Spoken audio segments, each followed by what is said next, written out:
Alliance Fleuve Congo. Je m'excuse si la France a été... Je comprends. D'accord. Alliance Fleuve Congo. Des langues au Congo disent que ce sera une, disons, AFC, comme on le dit.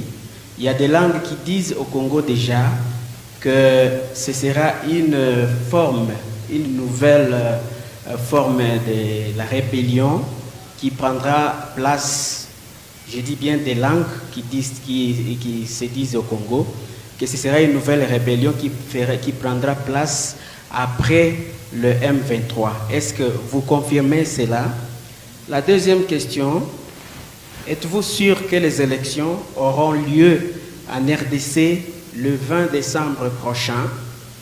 La troisième et la dernière, je crois, vous êtes la première personne à dire tout haut que le président actuel qui termine son deuxième mandat n'avait pas été élu et qu'il a été nommé. C'est vous qui avez été la première personne à dire cela. Maintenant, êtes-vous sûr que maintenant que vous venez, et vous venez avec une nouvelle, je dirais, plateforme politique, êtes-vous sûr que c'est juste pour sauver le Congo ou c'est juste pour préparer, comme on l'a dit, un coup d'État au Congo? Voilà les questions que j'avais à vous poser. Merci beaucoup, Monsieur le Président.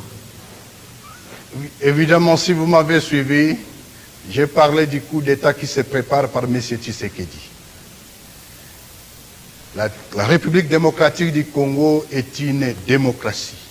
Et en 2018, nous avons bénéficié de la toute première alternance du pouvoir.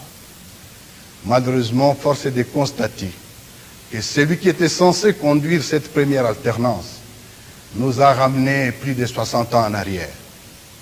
Le problème, c'est lui qui fait les coups d'État. Et nous sommes là aujourd'hui. Fleuve Congo, l'Alliance Fleuve Congo est là pour sauver la nation de ces naufrages.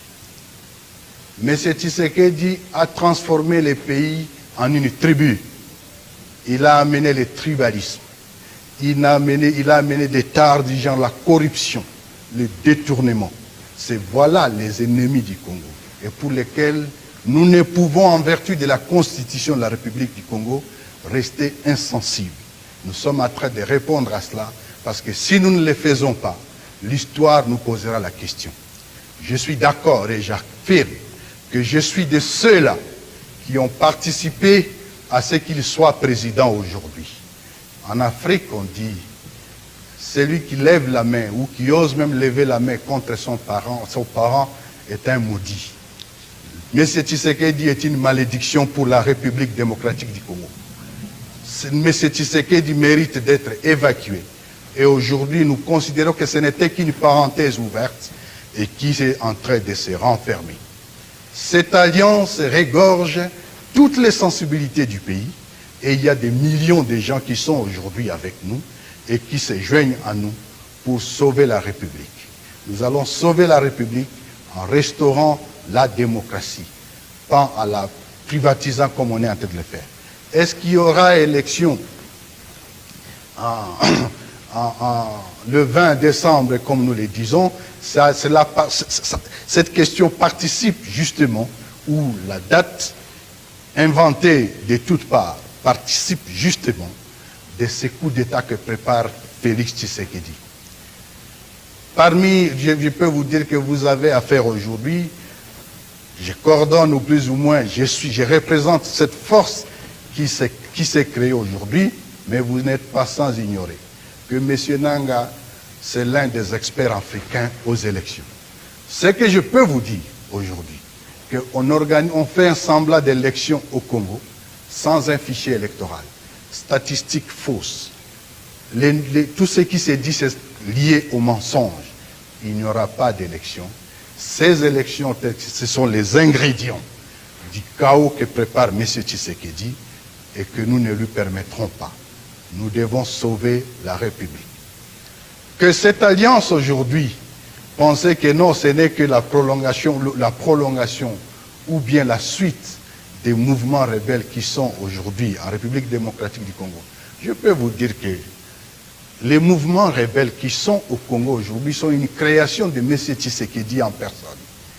Il a un contrat signé avec la plupart de ces groupes armés, y compris surtout les M23. Si vous voulez, à la fin de cette cérémonie, nous pouvons partager certains de ces contrats. C'est quelqu'un qui ne respecte aucune parole, qui signe des contrats comme il veut, et ça aboutit bien entendu au non-respect des contrats. Et c'est l'une des raisons qui justifie les frustrations en créant des groupes armés à gauche et à droite.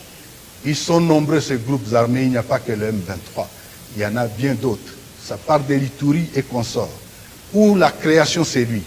Il a échoué sur tous les plans.